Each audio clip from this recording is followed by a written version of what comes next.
I liked last week.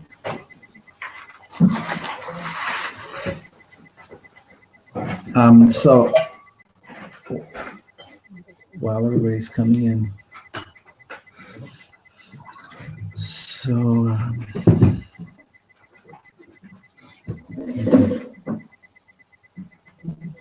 let's just get focused.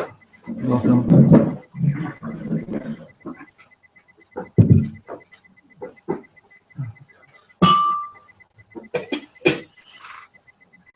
This room is always been a special room for me, so it has its own special peacefulness. So allow yourselves to tune into it.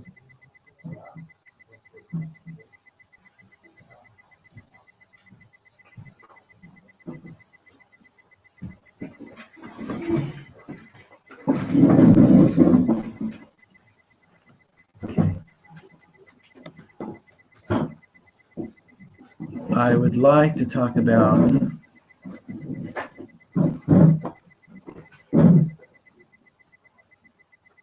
a few things that are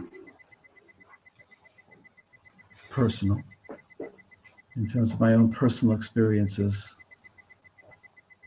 and the sense that I have that they're really helping me get ready for Lag BaOmer. Lag BaOmer is a very special transition,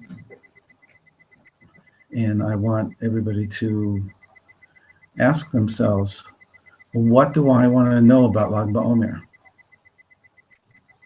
What is it that I don't know about Lag BaOmer that I should be knowing?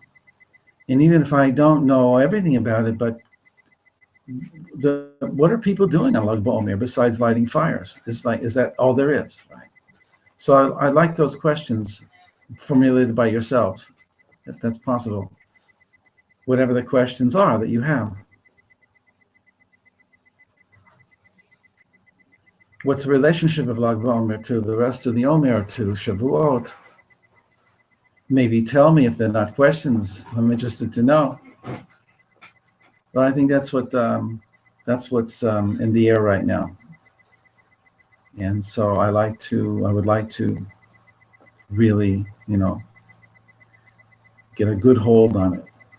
Can I ask you just to move over a little bit so I could also see? Okay. All right. You comfortable?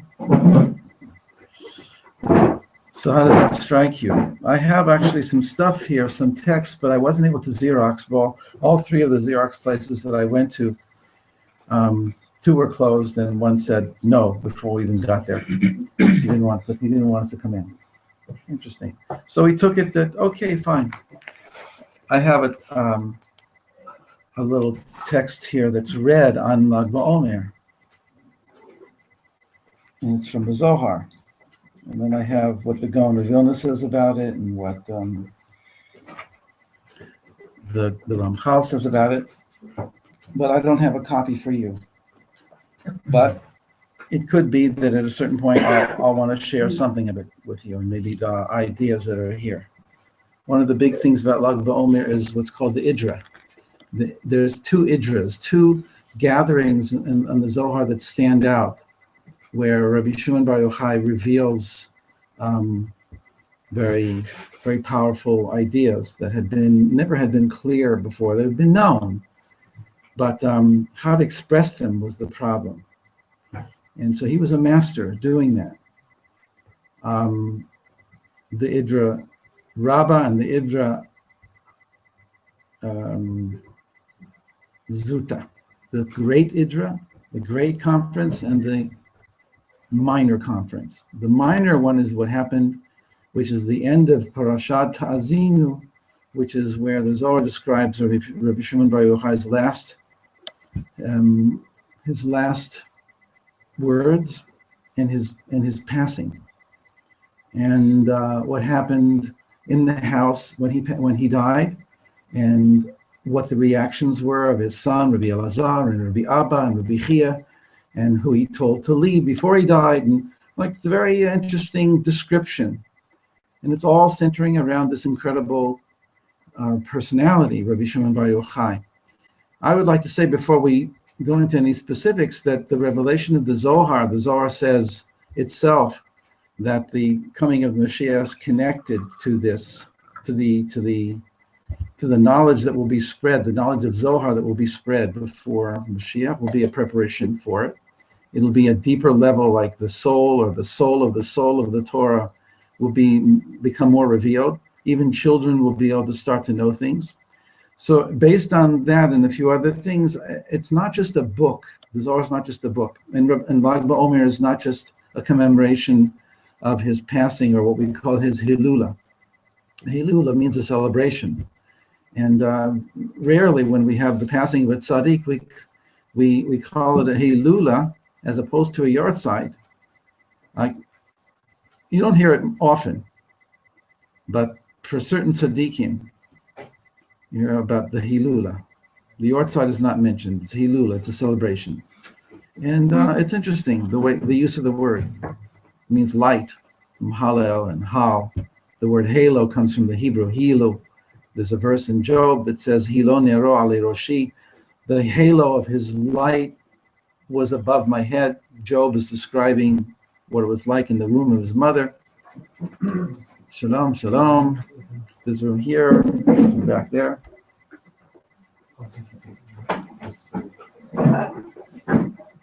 Whatever the case, Rabbi Shimon Bar Yochai, the passing of Rabbi Shimon Bar Yochai, the date of his Hilula being on Lag BaOmer is a revelation of a certain level of light that's coming into the world. So on the annual scale, the scale from Passover to the Omer to Shavuot, it's a 50-day period. And his yahrzeit is exactly after 32 days of the Omer, and it's the last 17 days. And we've spoken about how 32 is Lev and 17 is Tov. And there's a Mishnah in Pirkei Avot, Lev Tov. The whole point of getting to Shavuot is Ki ish echad belev echad, as one man with one heart. And Rabbi Yochanan asks his students, and he says the one who answers Lev Tov is the most important thing, a good heart, the refinement of the human heart.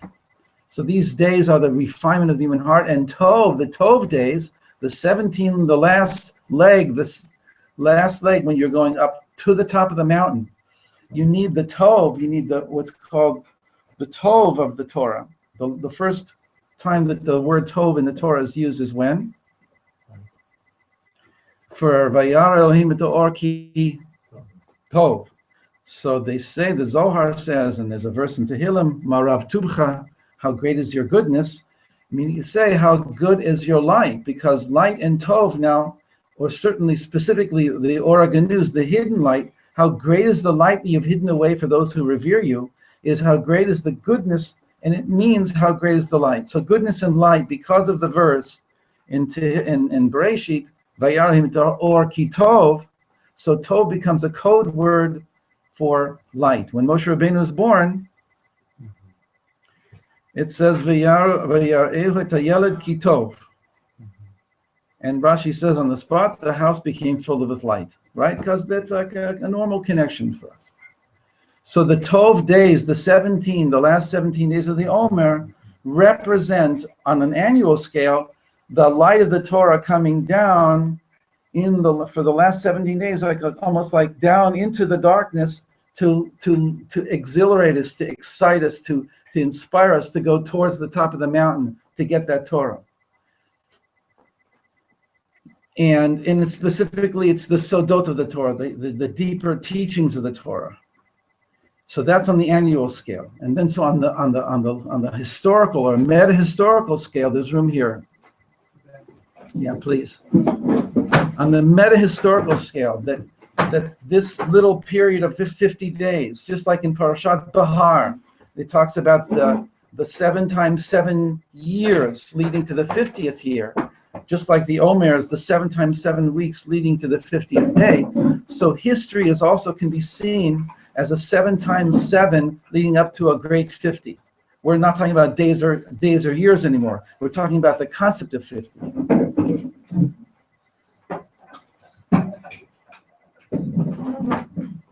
Cool.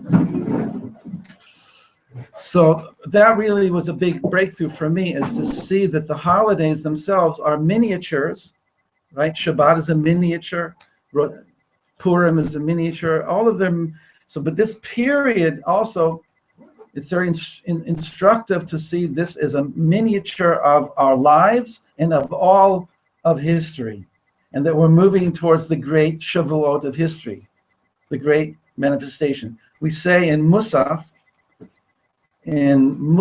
of the Kedusha of Musaf, there's the slightly different nuschaot, but the main thing is Hu Eloheinu, Hu Avinu, Hu Malkeinu, Hu Yoshienu, V'Hu Yoshienu Berachamav Sheni Le'enei Kol Chai Lemor. So Shlomo Dafka took the Ashkenaz nusach to make that song, but the Sfard and Sfardi nusach is V'Yashmi'enu. Now I have to remember what it is. I know that there's a slight difference, and there's an important difference. Please give me. I don't think we have the right. I haven't known my books, but. Hu Yoshienu v'yigalenu sheni. Okay, I got it. Hu Yoshienu v'yigalenu sheni. V'yashmi'enu le'enei kol chai lemor. Hu yigale, huh? Who? Okay, God. He will redeem us. Hu yigalenu berachamav sheni. He will redeem us again with his and his compassion. V'yashmi'enu, and he will redeem us. He'll deliver us. V'yashmi'enu, he will let us hear him. V'yashmi'enu shmi'ah. He'll let us hear him in the eyes of all who are alive. Right? We have the thing of seeing and hearing again, like at Sinai. So it's the kol chai. The difference between Shavuot at Sinai was it was only those who were there, and maybe the souls of many people. Right? Those who were not with us today, but they were not with us physically, but they were with us. But whatever the case, the end of history is everybody. So that's so important for us to know that every Shavuot leads closer to the great Shavuot. Every Pesach leads closer to the great Pesach. So you see the year, the Jewish year, as a miniature of the whole story. Then when you, so to speak, expand to the whole story and say, that's what we're going for, you bring that down into your Shavuot. Your Shavuot becomes extra powerful because you know that what you're doing here is part of a large story. Does that make sense? He talks in some. This is beautiful things. We heard him, we heard him in Sinai, but in the Nekochai, in the future, the whole world will be going. I love that piece. Yeah, good. Okay. So, but do we hear the importance of the micro and the macro, and that when we understand that we're living in a micro world, but that in our micro world we can have access, or through our experiences here, right now, we can have access to eternity. So that's what I think the Nevi'im and the rabbis were all into, is they were putting eternity in the moment. Every bracha that you say, every shachrit that you say, you can start from every week, and then you go to every day, there's 3 prayers, and then you go to every prayer itself, every bracha, every time you say Hashem's name. Anywhere you want to access into eternity, it's there. But if it's a closed system, and every bracha that we say is just another bracha, and every shachrit that we pray is just another shachrit, and I just lived another week, and I just lived another year, and it doesn't go anywhere, that's the saddest thing in the world. But if history, if reality is a lattice work, and sometimes you can go up and you can see through the holes, and so, oh my goodness, it's not just what it seems. It's not just hard physical reality. It's an opening to eternity. So that whenever we look at the Torah, or whenever you look at the Siddur or the Tehillim, and you see Hashem's name can take you out of this world. Again, it's not happening to most of us, but the sensitivity can be returned. We can become resensitized to this amazing thing that was given to us. So I want to ask you to think, what is it that you'd like to know about Shavuot, and about what questions you have, and how to make it the most and the best. You expressed the notion that there's a very specific, very bright revelation of Or on Lag BaOmer. And I suppose the question is, what are the qualities of it, and how does a person access that on Lag BaOmer? And what's with the fire? It's like a fire is this sort of crude external muscle, like it's a representation of light, but it's fire, it's burning. Like, is that really it? It's so external. There's probably other questions. Fire is bows and arrows. Yeah. So, okay, so that's it's mostly the tzaddikim that I've seen have lit candles and learned Zohar. Of course, there is a powerful thing of going to this amazing thing called Meron. There's no question, if you haven't been there ever, be careful if you go there on Lag BaOmer. It's much easier to go there on another day of the year for your first time, so you actually see the place. But then if you go there on Lag BaOmer, anytime during the 36, 48 hours before and after, it's like, it's another world. It's a wonderful experience, but it can also be very tiring and very frustrating and very, very, very, very, very bothersome. But if you get into the right spirit and you're able to handle loud noises and even a little bit of close contact with a lot of people as you get closer, and just feel that the person next to you is such an awesome person and such an awesome human being. And I want their prayers to be answered, because but they might not be so pleasant, but you can make it pleasant. You have to be the one that makes it. Who knows? So there is that thing in fire or candles, as I say. And clearly, to me, in my humble opinion, it means light, right? That the light, again, as I said, is shining down, and it's specifically the light that makes you burn. It makes your soul go on fire. That's part of the song, the Bar Yochai song. Or hayekod hem yokdim. They get ignited with your light, Rabbi Shimon Bar Yochai. People get ignited. Yakod. Yakod is basically lahadlik, but it doesn't have the lam in it, but the kuf dalet is ignition. So the inside of the inside, or a more pinimi level of Rabbi Shimon, singing, dancing, it's nice, powerful. If you go there and you hear Breslov on one side and Chabad on another side, and they're both so loud, and you see like this incredible energy, it's amazing.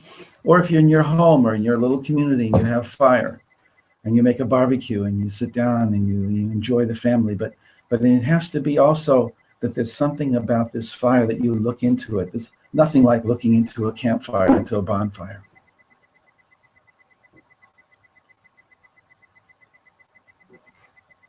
Meditation with fire.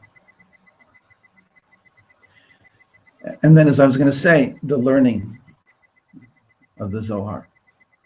Any part of the Zohar is okay. Going to a shiur of Zohar, going into it yourself, translation, going to somebody who knows Zohar, right?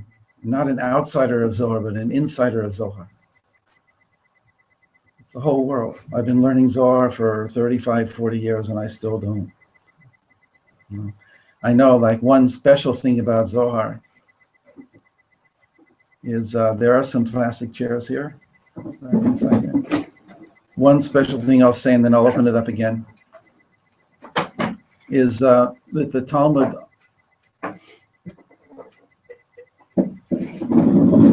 the Gemara always talks about, it always uses the expression Tashma, come in here, right? One second.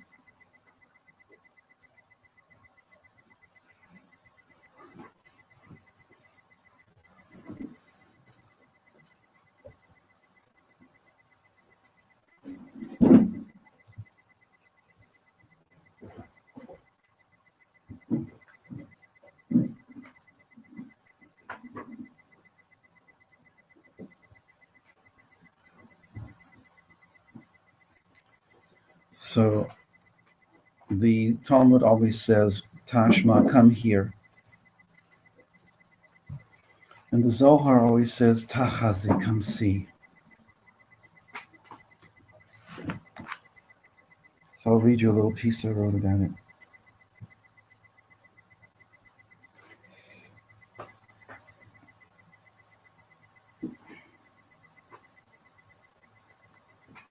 So in the Shema, you say, may these words that I am commanding you today be on your heart. Let them be on your heart. When you're sitting in your home, and when you're walking on the way. When you lie down, and when you rise up. So, with your permission, on a deeper level, sitting in your house refers to those times when Israel would dwell in its land with its spiritual center in the Beit HaMikdash, sitting in your house. Alternatively, sitting in your house refers to the Beit HaMidrash, where we devote ourselves to understanding our purpose in life, in our relationship to Hashem by imbibing the wisdom of the Torah, through the living tradition of our ancestors.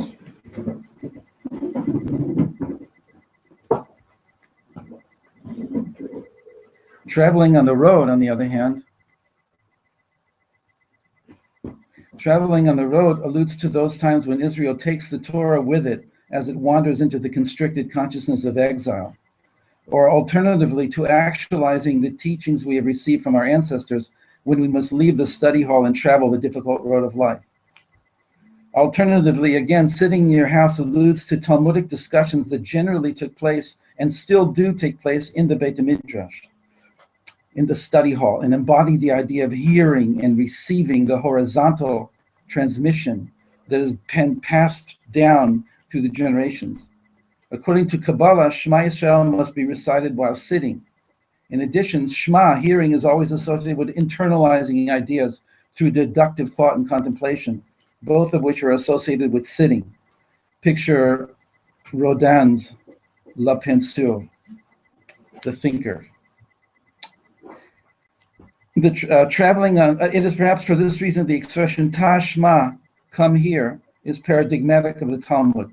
Traveling on the road, on the other hand, alludes to discussions and teachings found in the Zohar, which generally take place traveling on the road, really a lot of times, in the mountains or in a cave, and embody the idea of Re'iyah, seeing, and experiencing our personal vertical connection to Hashem. The Talmud is horizontal, is receiving from previous generations. The Zohar is vertical, personal, as Hashem manifests in our lives in the present moment. That's why the Zohar says, Tachazi, come see. By extension, closer to our time, the Gaon of Vilna can be credited with the idea behind the yeshivot, in which the Talmud is learned assiduously day and night. And the Baal Shem Tov, who also certainly sat in the Beit Midrash, is embodied in seeing the teachings of the Beit Midrash come alive in the marketplace, on the road, and in the world at large. So I just wanted to share that about the multiple meanings. But Tachazi is so different. And of course, they're both important. They complement each other. But the Zohar is definitely much more experiential. It hits you, and it wants you to know that what you're being told now is a reality in your life now, not something you just hear. So there's an internalization process in learning Zohar with a master that is quite life-changing, quite life-changing. Okay, that was basically another big monologue on my part. So anybody want to ask, say anything? Just be relaxed and anything comes. Let's share together. I had a thought just from what you just said, which was, the context of actually learning Zohar and just wondering if you could talk a little bit about kind of contemporary now, just being in the world and when it's appropriate and how, and obviously for a long time it was kept very elite and selective and very small, and just how you think is most appropriate to kind of hold study of Zohar today. Yeah. So Zohar means splendor. It means it's a word of those. Bahir, there's a sefer Bahir, which means light. Zohar is another word for light. It draws some people more than others. And if it's learned properly, it's not just any kind of a secret system. It just becomes the soul and it becomes the heart of the Torah. That its light then spreads into the Talmud and into the Halacha, and you realize that the whole system is really a Kabbalistic system. It's not a broken system. It's pretty broken nowadays, but it's in its essence, it's a unified system. And every aspect sheds light on every other aspect. So and even when you put books on a stack on a table, like you put the halach on the bottom, because halach is from walking, halach, ani halech, I'm walking, and you put on top of that let's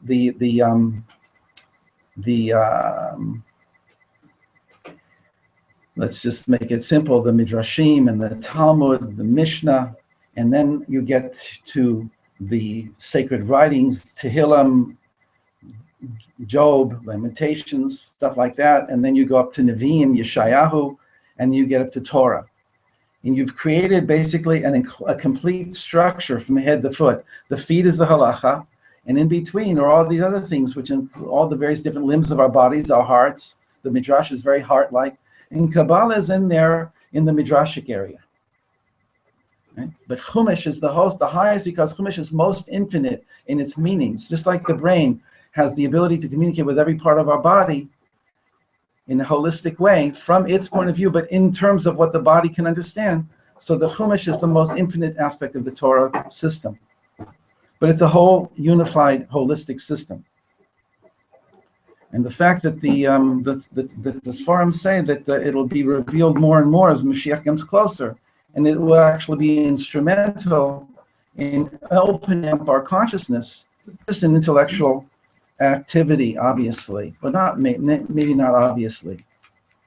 Until now, mostly until the Ben Ish Chai and certainly the Baal Shem Tov makes a huge difference. Until then, it's an intellectual elite. Not that anybody feels elitist, but it's only those who can get in who know so much Torah. But then from the Baal Shem Tov on, it becomes much, much more available, accessible to those who have less knowledge, but who still need the water, who still need the life force, the life force that it gives you. So, but instead of talking, I'm going to talk more about Zohar for sure, and I'm certainly open to anything I can try and do to assist in that. But I brought a piece of Zohar. As I said at the beginning, I tried to Xerox it before the class, but everything was closed. So all I have is one version, one piece of paper. It's the beginning of the Idra Rabbah, which is in Parashat Naso in the Zohar. The Zohar goes according to Parashiot. At least that's how it was set up for us by the Gaonim, who had it for 1,000 years. In other words, they arranged the Zoharic writings. There's a whole bunch of stuff on who, everybody has an opinion about who wrote the Zohar and when it was written, and there's an academic opinion which is consistent, and there's the open religious and there's the closed religious. Right? There's the Arya Kaplans of the world, who, for instance, if you've ever read his introduction to Sefer Yetzirah, it's so beautiful because he says, well, in one sense, we know that the Sefer Yetzirah comes from Adam. And then it goes to very strong connection with Rabbi Akiva. But what didn't reach its final form, well, I forgot how it could be that didn't reach its final form till Rabbi Akiva. But in between, there were a lot. It's an oral tradition, and it's a living tradition. So something that you're allowed to say that this book it's not appearing to us as it always was. It has a whole history to it. And yet the one whose name on it, whose name it carries, Rabbi Akiva, is not the author. He's the transmitter who got this and put it in its final form. So there's a way of looking at the Zohar in the same way. That Rabbi Shimon Bar Yochai did not make up the Zoharic teachings. They were part and parcel of our tradition. And yet, when it comes to Rabbi Shimon, his name is on it. And yet, interestingly enough, it goes through 1,000 years, according to numerous important and weighty opinions. It goes to Babylon, to Iraq, right? To the sages who are called the Gaonim. And it's there that it takes its final form. It's a 1,000-year school. It's a whole literature of Zohar. And I won't go into the academic right now. Forgive me. I don't agree with it. I think it's very closed-minded. And even when they say they have proof that it comes from Spain, it's really very weak. And I will talk about it with anybody who wants to know.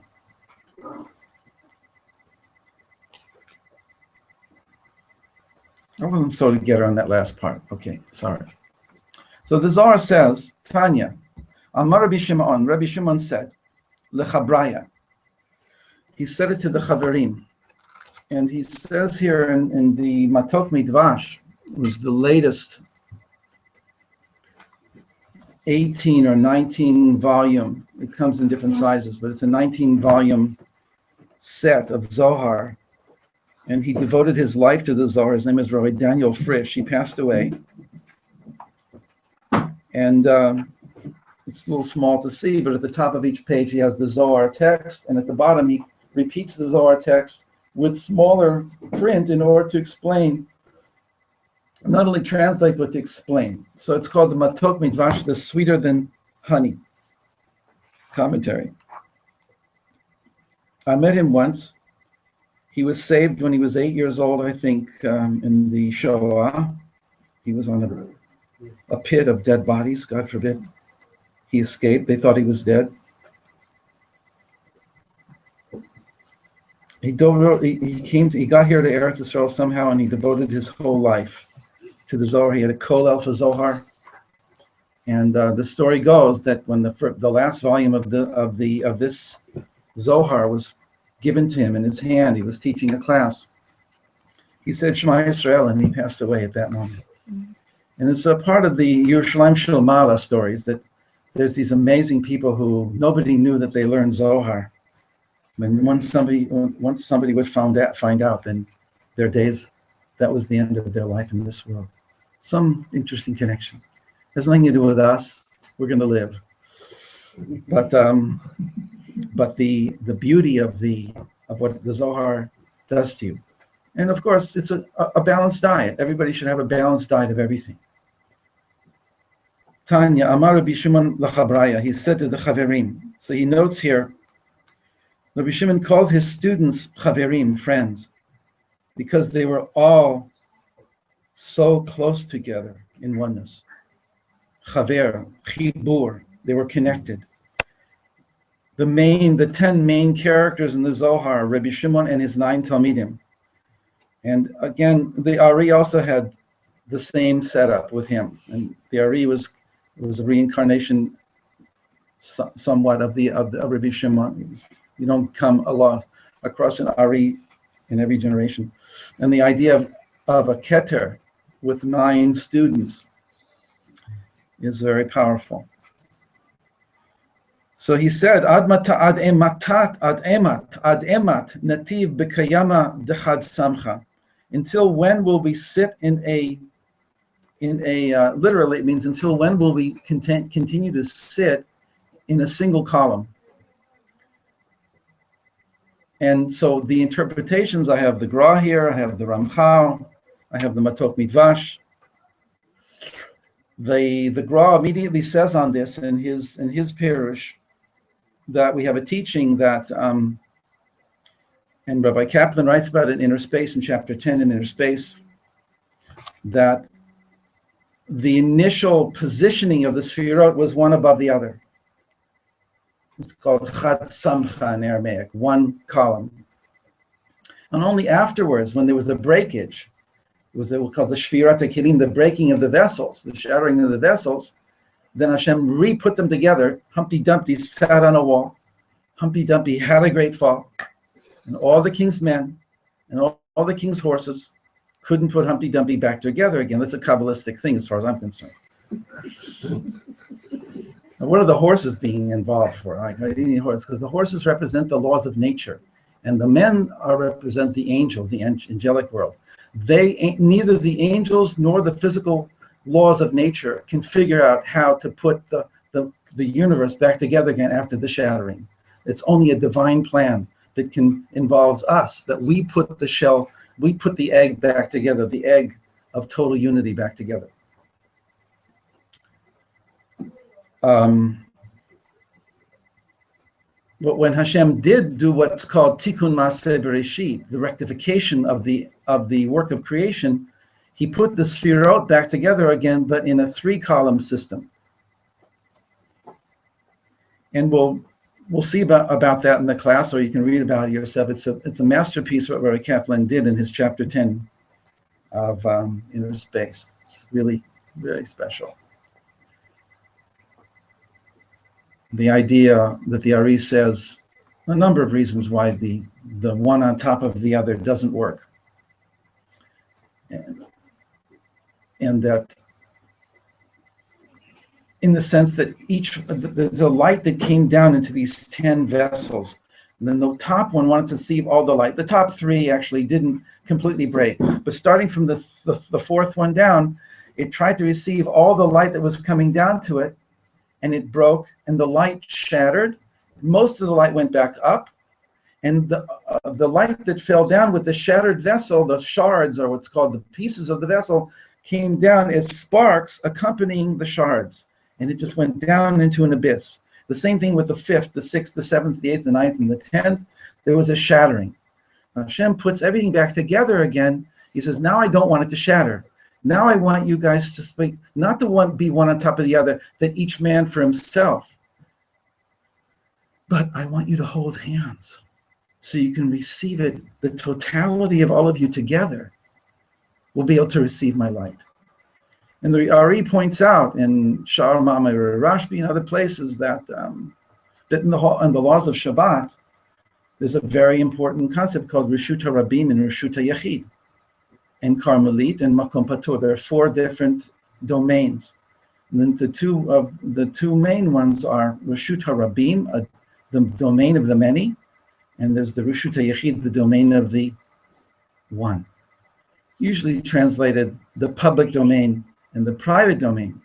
But if you translate the domain of the many, of the forces of creation that are all divided, and our job is to make out of the reshut, the domain of the many, a reshut for the one, right? That we make the domain of this world for the one.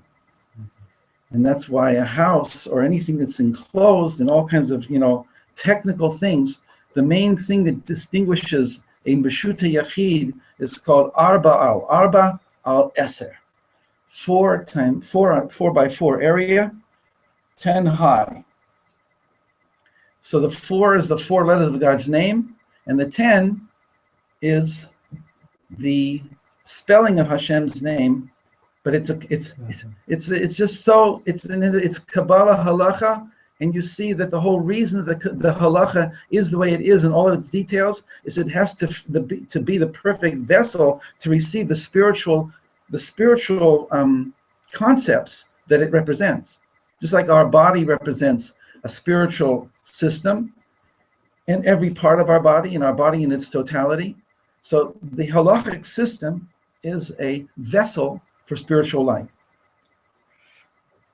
What my real point that I wanted to say is that the vessels lined up one above the other is called Reshut HaRabim in the Kitveri, and that when Hashem made them in 3 columns, he made them as a Reshut HaYachid. And the idea is that at every level of creation, including this, and certainly, and most importantly for us, the social level and the spiritual level, when we want to join together, that's what a minyan is about. When we join together, and I'm Chesed, and you're Gevura, and you're Keter, and you're Chochmah, and you're, right, you all have everything. The Rashash explains that Keter was to receive the Keter of Chochmah, and the Keter of Bina, and the Keter of Chesed. They all gave Keter their Keters. And Chochmah gave its Bina to Bina, and its Chesed to Chesed. They all interacted with each other and became intertwined with each other. They became a loving system. And it's all symbolic. I don't know how the Sefirot interacted with each other, but I know the message to me is that Hashem wants it to become a Reshut HaYachid. And the Zohar, the Zoharic teachings are the teachings behind the Talmud, behind the halacha, that tell you the why of why you would want to keep the halachot of making your Reshut HaRabim, making your Reshut HaYachid, and just give you this, wow, that's why I want to make a Reshut HaYachid. I want this world to be a Reshut of God, the godly Reshut, and he wants me to be the one who makes it. Okay. So the Gra says, in the Olam of Tohu, there was only one column. But in the Olam HaTikun, the rectification, there was 3.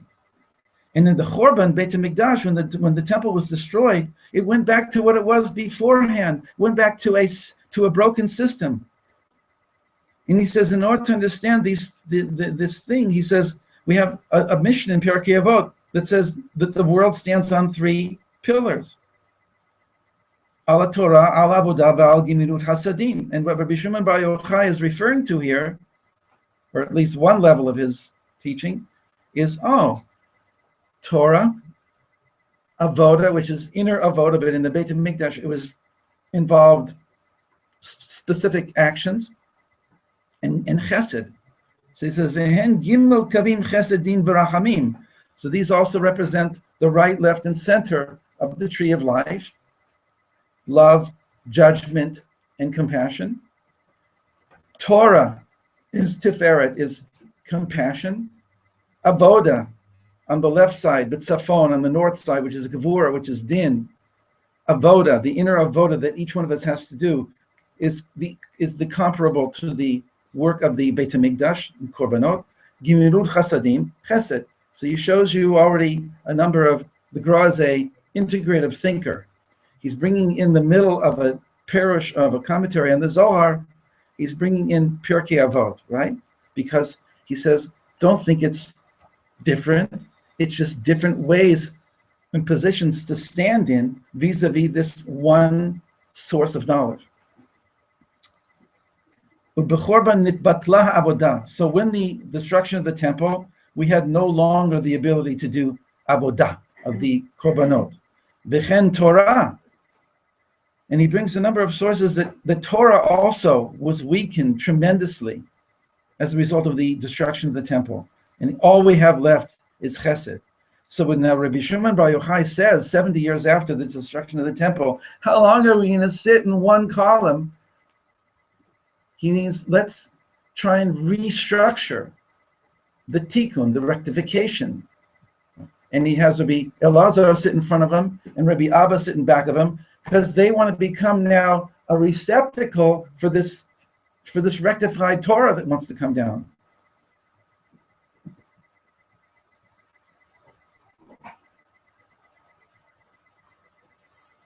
And he says other nice things, but I see that reading this text is a little bit advanced. But I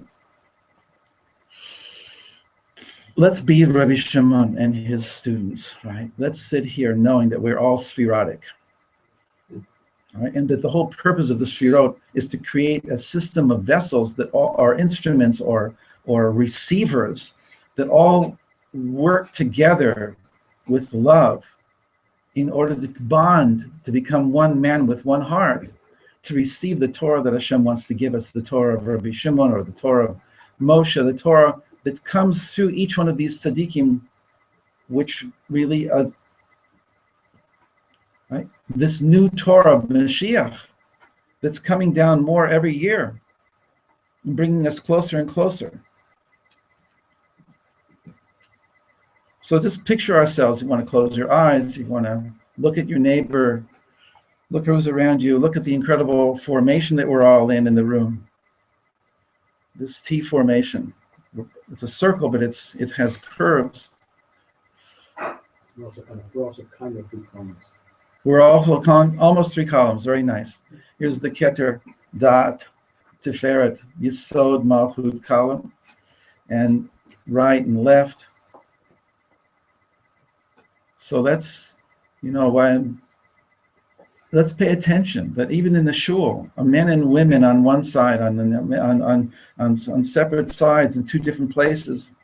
Right? Sometimes in the old shuls, the women were up top, right? Because Eshet Chaya Ater Ba'ala, because a woman of valor is a crown to her husband. So not that they wanted to make an absolute separation. It's a you need male female. And male female have to work together, but in an appropriate way. That's all it is. In the Beit HaMikdash, as the Malbim points out, besides the Kruvim being 2 figures, which is a male and female, the whole Mishkan was a male-female because he says it was the number of Atzei Shitim Omdim, of staves, were the number of vertebrae in 2 people facing each other.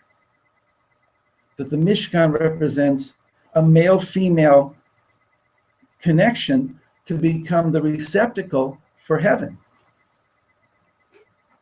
So let's, allow ourselves to think in terms of being that, each one of us alone and all of us together.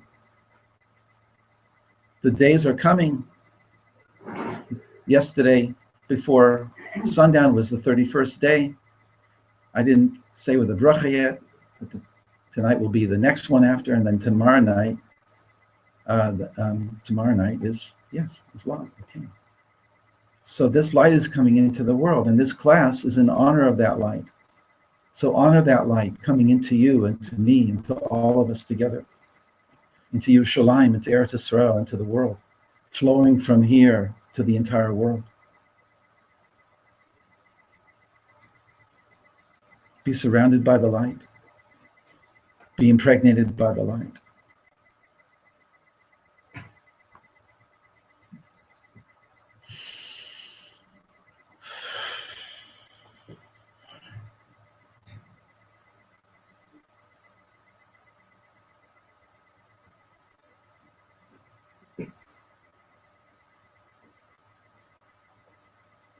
If you would, see yourself going up a mountain, Mount Sinai.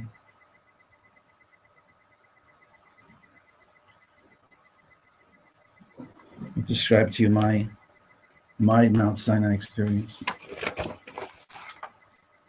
You're climbing, and every once in a while you get to an impasse, like a fence or a chasm, or you meet somebody who tries to divert you, hurt you, undermine you, yells at you, or some other kind of negative experience. Your job is to get to the top. So you overcome those obstacles to the best of your ability, and you finally get to the top. And I'll let you get there on your own.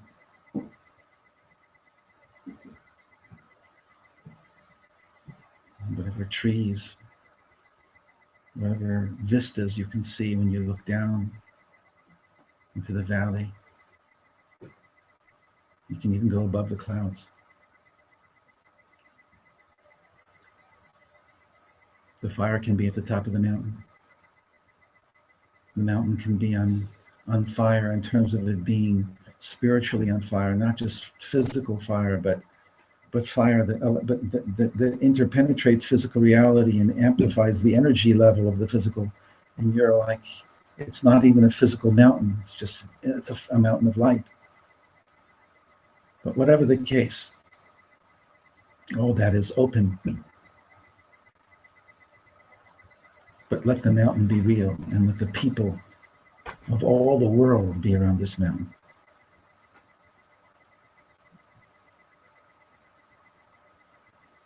So we'll have to overcome time and space. Right? Imagine the entire world without external technology in one place. That will have to be something very imaginative. It's the last verses in Isaiah where the whole world will come to Jerusalem. And the Midrash asks, how will they do that? Because the whole world will become Yerushalayim. That's the answer of the Midrash. The energy level will be amped up. So whatever the case, okay, a little bit more. Our job is to get to the top of the mountain. Getting to the top represents maximum enlightenment, the greatest experience of Hashem possible for every one of us and for all of us together. It also involves understanding retroactively what you went through as you were going up the mountain. All those obstacles were in order to show you where you were at. You got angry, you got frustrated, you freaked out, you felt all kinds of emotions, you had negative thoughts, doubts. At the top of the mountain, you look down on all that and you see it differently. On the top of the mountain of history, you look back at history.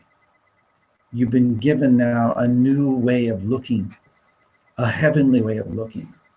We don't know what that is exactly. But when Hashem reveals that heavenly way of looking at our reality down here, we will see it with such different eyes. According to some, we might think, oh my God, why didn't I take advantage of it when it was possible? Why did I give up when I could have gone on? So now knowing that, we will have different eyes and we will see them as opportunities. Let's set it in our hearts that we will not give up, that we will not allow the obstacles to derail us, because we know that they're being sent to us. There's Zohars about this, all kinds of teachings in the Baal Shem Tov. The obstacles are being sent to divert us. And if we only interact with them with equanimity, then they become dissolved. Okay. Now with the wisdom you get at the top, you go down into all those problem areas of your life with awareness, with enlightened awareness, and you use it as a flashlight on everything.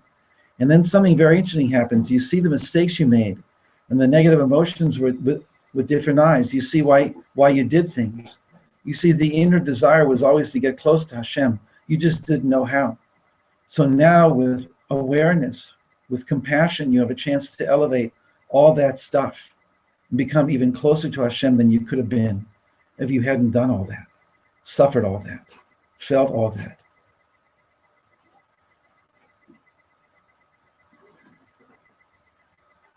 That's why I feel it's so important to have the top of the mountain experience, each one of us, and to foster that and to nurture that and to support each other in that, to have a place where we can help each other do that. And then come into the darker places of our lives and shed light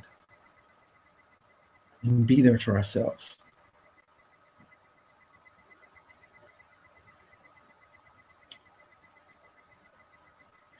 I really hold that the Torah is a Torah of healing. And certainly the Torah of Mashiach is a Torah that will heal us and allow us to accept ourselves and give us the ability to believe in ourselves so that we can go on. So this Torah is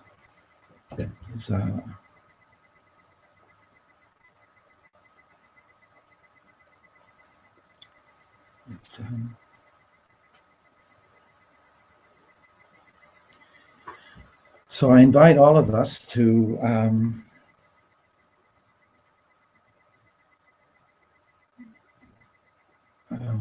well, I'm gonna have to check and see what I want to say here.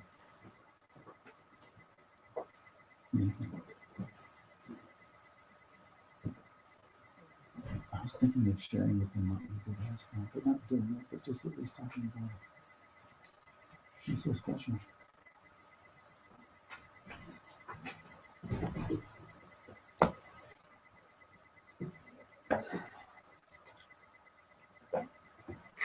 First of all, does anybody want to say anything?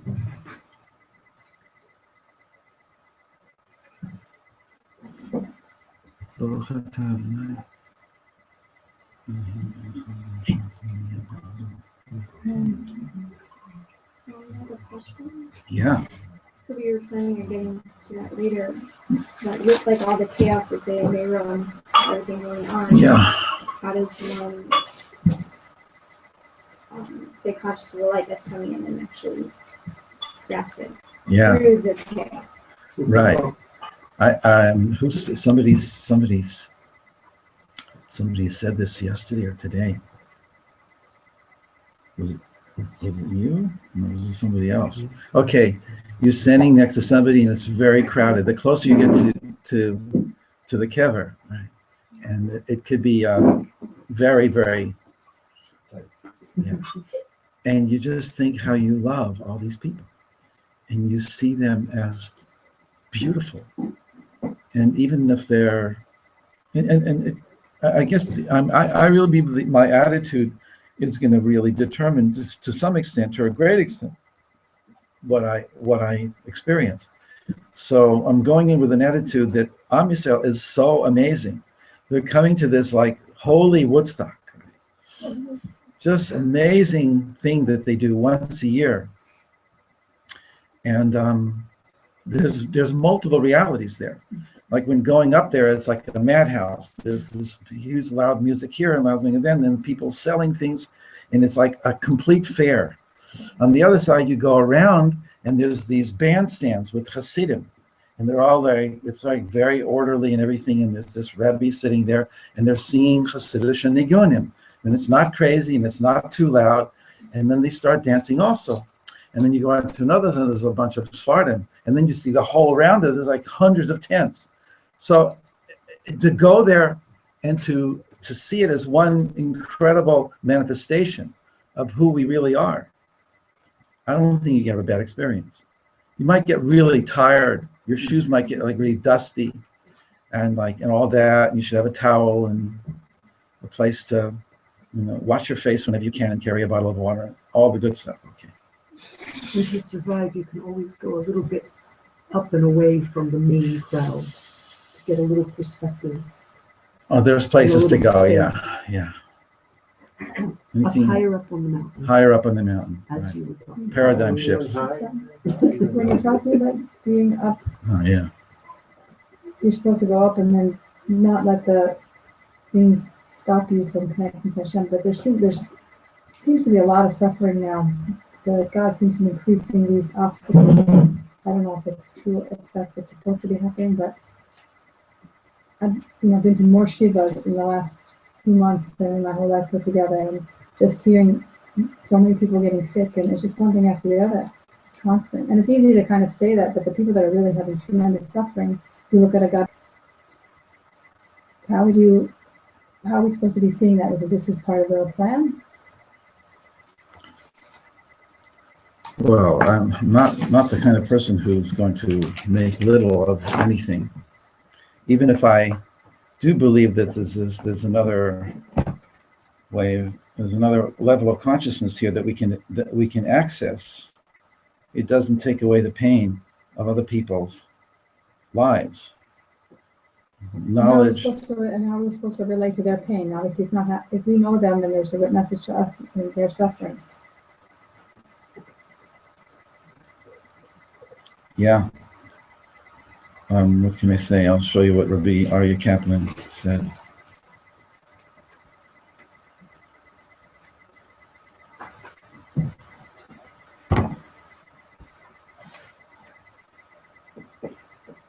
take a second.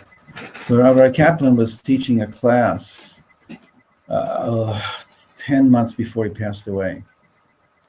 And it was 3 days after one of his closest friends had died in a plane accident. He had his own plane. His name was David Schenken, Alav Shalom, and he was Chavrusa with Aryeh, and they learned Etz Chaim together, and they were very close, and they really. So Rabbi Kaplan starts off by saying, "I wasn't going to give the class tonight, but since everybody's here, so we'll talk. We'll do some Tehillim for Ilui Neshama, and just." So he gets into this conversation about the death of special people.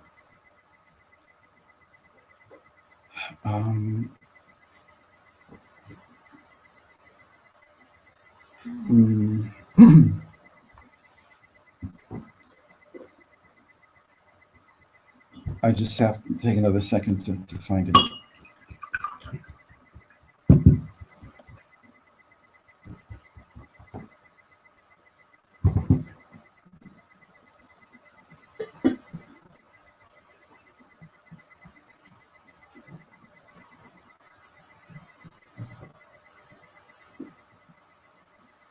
Okay, so what I was thinking I will not do, but I will do this.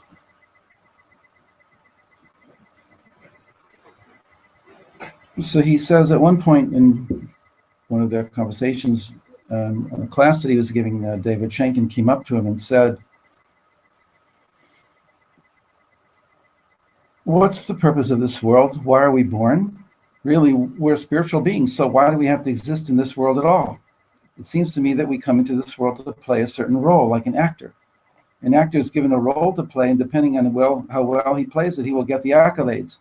Let's say an actor on stage goes on stage and plays in a tragedy. When people in the audience see it, they cry because the actor has touched something deep inside them. Still, when the actor comes off stage, he knows that he's just playing his role. The audience knows too. The better he played his role, the more they keep clapping and even giving him a standing ovation. This is really what the Holocaust must have been. Imagine those souls standing in the wings of the stage of heaven. And the great director says, okay, now we're going to be playing the greatest tragedy in history. We're picking out souls now. We're picking out actors to come play in this tragedy. Who wants a part?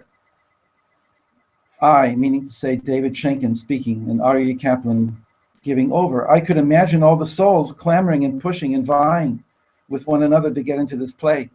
I mean, to play prosaic roles in which you live a simple life and from beginning to end, and you are a peddler, a fishwife, or a milkman all your life, and you raise some kids and you get old and die. That's not very interesting. But here people are going to have a chance to play in Auschwitz and Bergen-Belsen. These are great roles. I can just imagine all the souls wanting to come down and play these roles in one of the greatest moments in Jewish history. David continued, Aryeh speaking, imagine these people come off the stage after playing these roles. To the souls who lived it and died in it, these weren't terrible places. This was a role they played. It was a tragic role, but they played it well, and they sanctified God's name. When they came off the stage, they therefore felt very fulfilled and proud to have the privilege of playing in such a drama. When David told me this, it struck me. I think it was one of the deepest insights I've ever heard about the Holocaust. Usually we look at the Holocaust from our point of view. From down here in this physical world, it's the most tragic episode in the Jewish history from God's point of view, though. In heaven, from the soul's point of view, a soul that came down into the world and died a martyr's death was the greatest experience possible. Can you imagine a soul that died in Auschwitz returning to his fellows up in heaven and saying, that was the hardest role I've ever played, but it was worth it? We can't imagine that point of view, but David could. He goes on. I'm sorry to hit you with it's in a transcript that I have, and I copied it word for word into a book that I have called Well of Living Waters. I'm sorry to do that to you like that, but I meant what I said. It doesn't minimize the pain of being down here and being with others in their pain and in our own pain, but it does give us the other higher reference point that we need, that we have to have access to, and that after the pain will be very important for us to make sense of what happened. It's not like it's okay when it's happening. You don't tell somebody it's okay. But we all need this larger picture within which to see our lives. And this obviously affected me very much. I'm a student of near-death experiences. I'm a student of any book you can that's out on anything that can tell me about the higher worlds, so that when I'm davening, I'm building a picture based on little pieces that I've heard of what it's like, and I'm standing there. I'm standing in that room without walls and seeing my whole life. And there's also the people who I knew during my lifetime who are upstairs now, who see me and who know me. Near-death experiences are very explicit of what it's like. So I go up there now because I want to live a multidimensional life. I want to know, I want to connect. My biggest question at one point in my life is when can I wake up from this lifetime? When can you help me understand who I really am? We're all searching for that. It's just the way I put it. But please, Hashem, answer us, give us a way, and also please minimize the pain. It's so hard. I got letters coming into me from people who are saying, I can't go on. This is not fair. I can't meet anybody who will help me. It's tragic what's going on before Mashiach comes. So we are here to give each other strength. When somebody says I can't go on, it's over. Pray for me to end my life. I'll write back to them and I say, it's known that more sensitive people have more pain. This is what your soul is about, but don't allow it to overcome you. We have to give people help. We have to hope. We have to give hope to each other.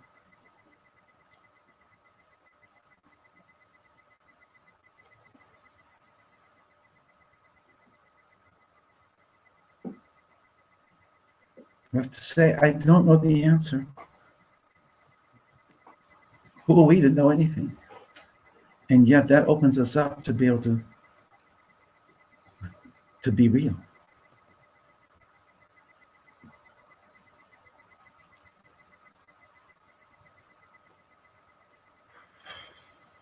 So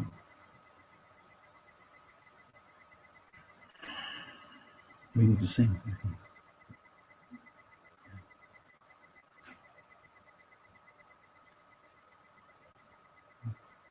Would you start something? Will you talk tonight?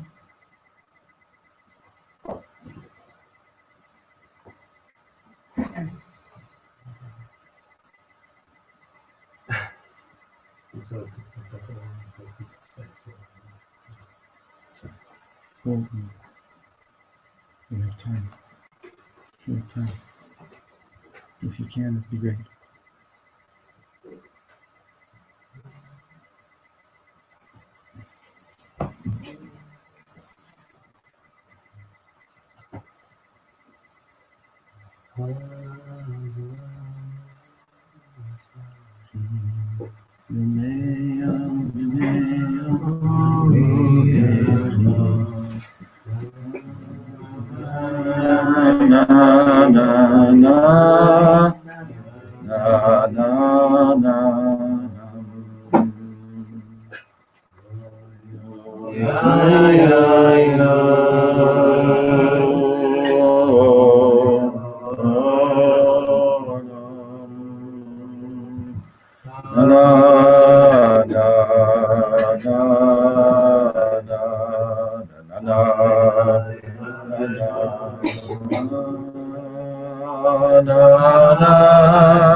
na na na na na na na na na.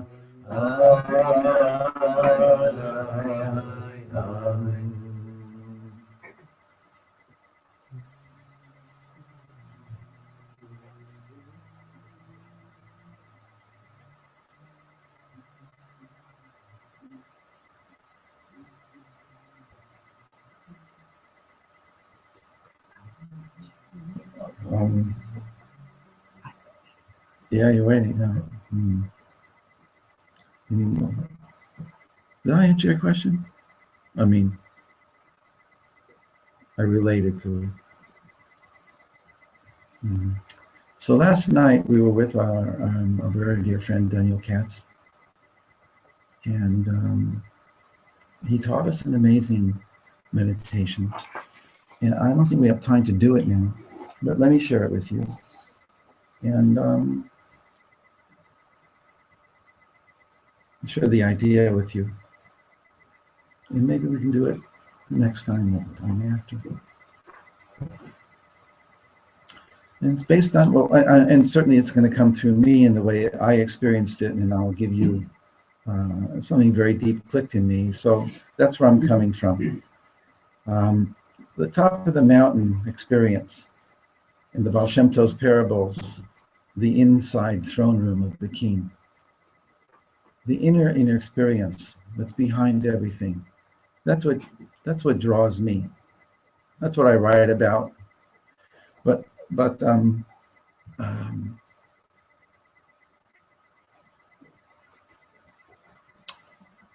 how to get there?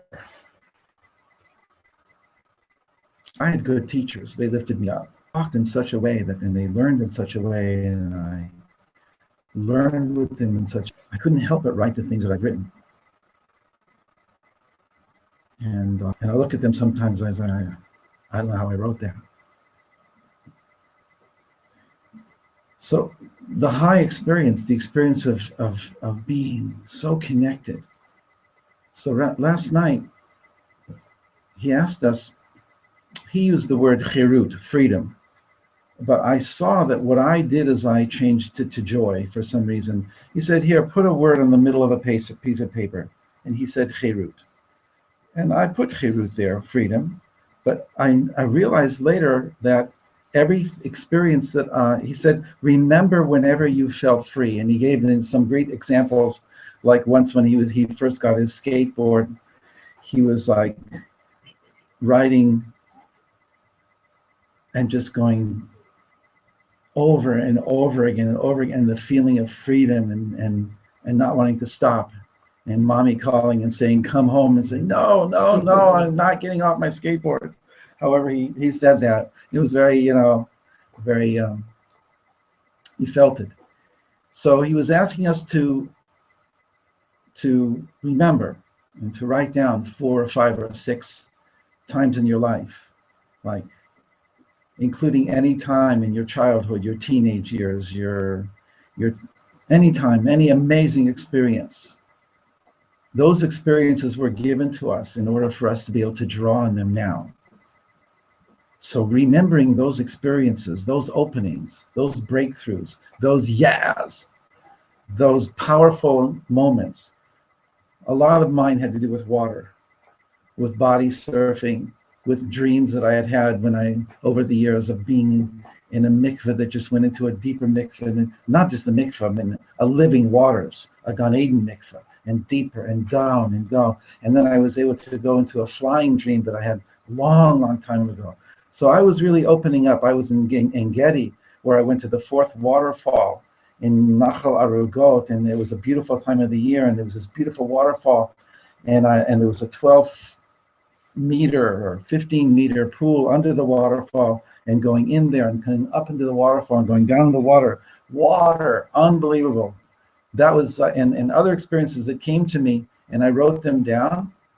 And then he said, turn over the page, put them around in a circle around this word that you put in the middle of the page. And now think of each one for 8 seconds approximately, and then continue in a circular form. giving each one 8 to 9 seconds.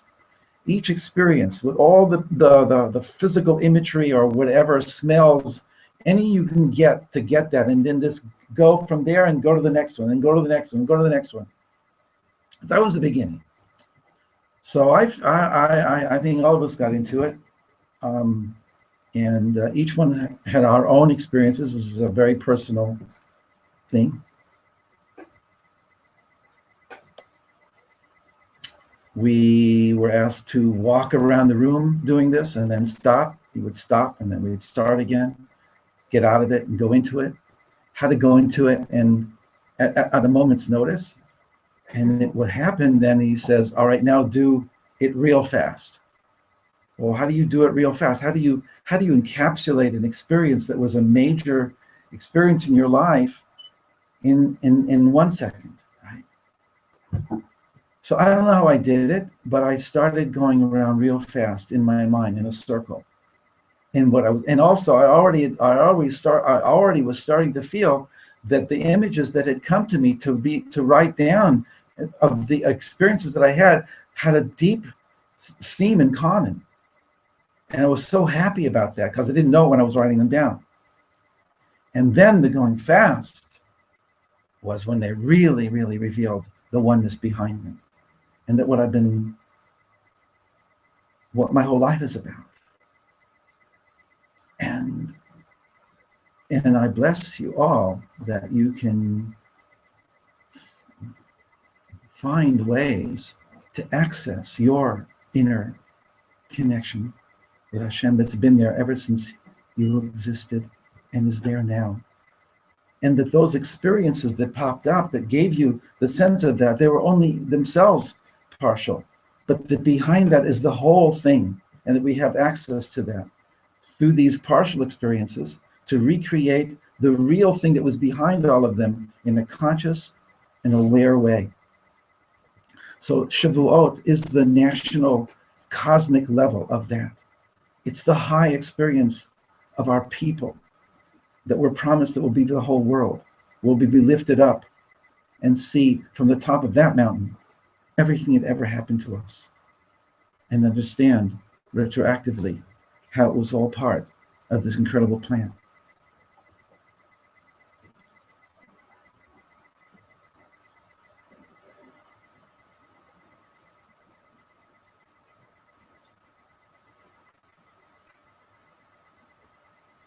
If it's awfully warm in this room, it's not just because it's hot outside. It's a body thing that happens. I am pretty hot myself right now. So, but really, let's really join together. I mean, who brings us to a place like this? Buses, feet, airplanes? No, it's Eliyahu Navi. It's a spiritual force that brings us to a room, that allows us to be in a certain place at a certain time. That place then through our consciousness becomes a holy of holies, and that we can take something from this and we can bring it into our lives, and that we can have access to this much, much more often, Bezat Hashem, than we ever dreamed. Bless us, bless each other, be in joy. Tomorrow night is the beginning of the Tov days, of the good days, the light days. And the fact that we're already feeling it now is a gift, and use it for the good. Thank you.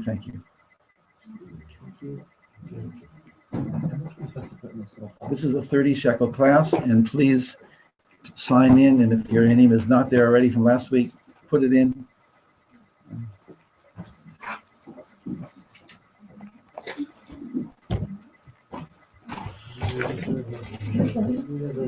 Listen to